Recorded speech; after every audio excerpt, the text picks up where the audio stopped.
أتوقع فوز المنتخب المكسيكي على المغرب لأقل من 20 سنة، لأن لاعبي منتخب المكسيك أقوى بكثير من المنتخب المغربي، فلهذا أنا أرشح المنتخب المكسيكي للفوز على المنتخب المغربي. رغم فوز المغرب على إسبانيا والبرازيل، فإن المنتخب المكسيكي سيقف في وجه المنتخب المغربي لأقل من 20 سنة في كأس العالم. المنتخب المغربي يلعب دفاعيا فقط لحصد النقاط. المنتخب المكسيكي اللي يستاهل الفوز لأنه كان الأحسن. المنتخب المكسيكي هي الناحية البدنية، تصور في كل مقابلة الفوز بالصراعات، رغم أنه لو جو أونغلي تاع البلاد اللاعبين يلعبوا كاع في البطولة الإنجليزية ما قدروش يقاوموا اللاعبين تاع لعبوا بالإمكانيات تاعهم، ما نقولوش المحدودة ولكن لعبوا بالإمكانيات تاعهم. المنتخب المغربي كأنه منتخب دخل باش يدافع يحوش على النقطة ويتأهل للدور الثاني، وتأهل بفارق الأهداف فقط الجماعي بينه وبين المنتخب المكسيكي. ما شفنا ولا محاولة، إحصائياته 27% نسبة الاستحواذ، 4 قذافات طيلة المباراة، 0 قذفة في الإطلاق. في لي دو ملاح. علاه نقول لي دو ملاح؟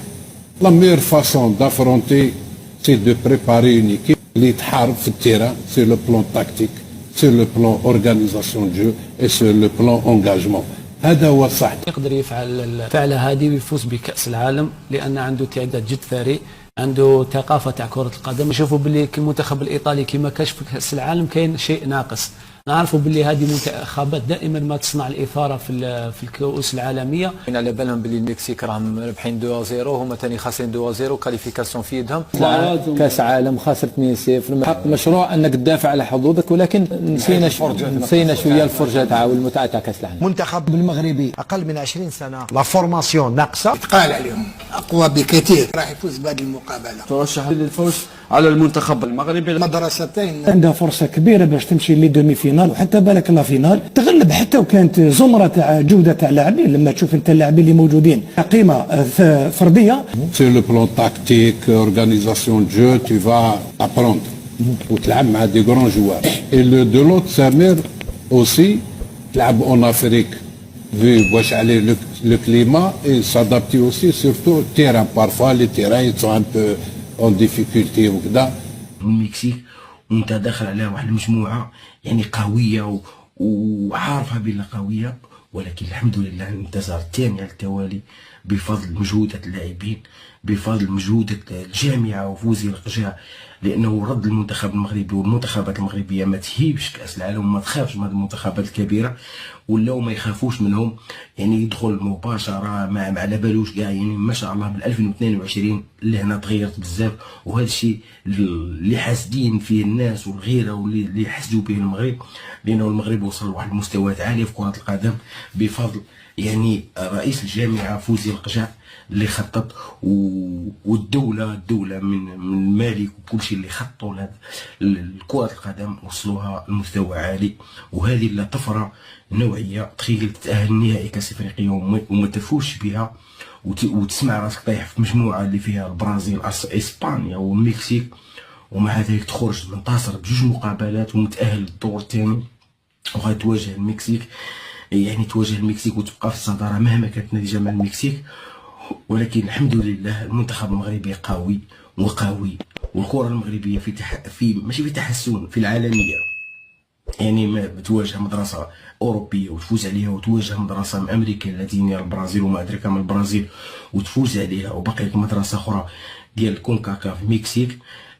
حاجة كبيرة يعني. وسيرتو راكتو الافارقه كاع انهزموا، مصر انهزمت، جنوب افريقيا انهزمت، نيجيريا انهزمت، مصر خرجت يعني من الدور الاول وانهزمت جوج مقابلات مع منتخبات ضعيفه، نيجيريا انهزمت يعني. ويبقى غير المنتخب المغربي في افريقيا هنا باش تعرف الكره المغربيه تطورت افريقيا وعالميا، وصلت لمستويات كبيره جدا.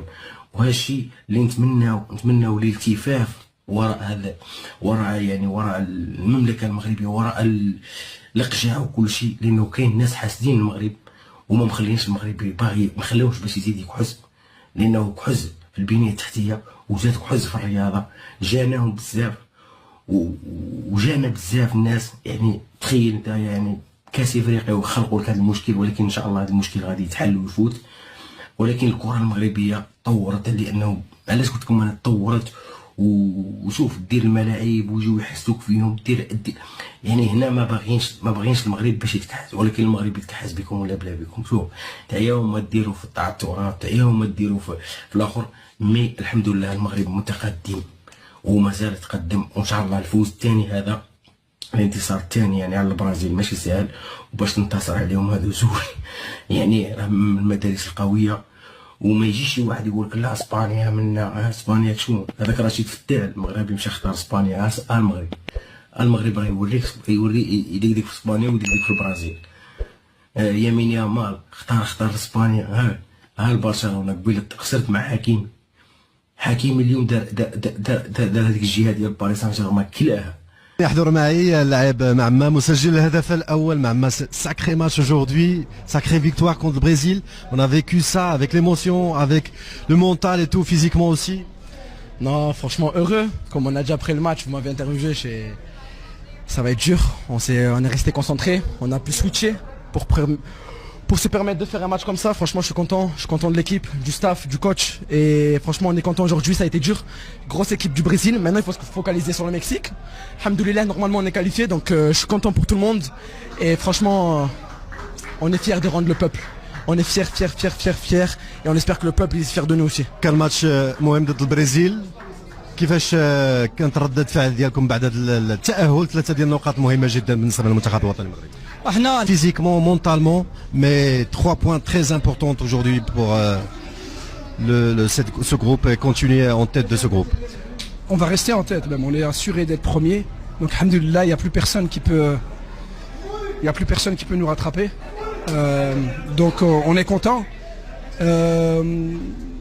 C'était un match difficile, mais on le savait. Faut pas oublier qu'on a joué contre le Brésil.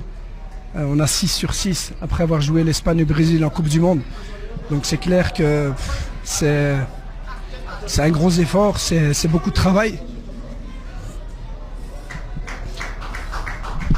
الحمد لله جينا عازمين نشوفوا في اللقب، ما نشوفوش الجروبات، حقاش كما كتشوف المغرب راه تطور ولينا عالميا. اذا حنايا كلشي كيفكر لينا، وكما كتشاهدوا معنا هذا الجروب حنا ما جانا صعيب. اذا حنا المغرب وان شاء الله. اذا متابعينا الكرام كما شفتوا ردة فعل الاعلام الجزائري، كما انه كيتوقع خسارة المنتخب المغربي لاقل من 20 سنة في كأس العالم، لاقل من 20 سنة للشباب ضد المنتخب المكسيكي بعدما فاز على المنتخب الاسباني وكذلك المنتخب البرازيلي يوم امس. صراحة كانت مباراة يعني عالمية ضد المنتخب العالمي البرازيلي، ولكن المنتخب المغربي يعني فرض السيطرة ديالو في المباراة وكذلك خلى النتيجة ديالو لصالحه، بما ان اللاعبين المغاربه يعني كيلعبوا وكينشطوا في فرق وانديه عالميه، كما ان المدرب المغربي يعني مدرب يعني عالمي من طراز يعني المدربين العالميين اللي كيخدموا بالعقل، يعني العقل المدبر. صراحه يعني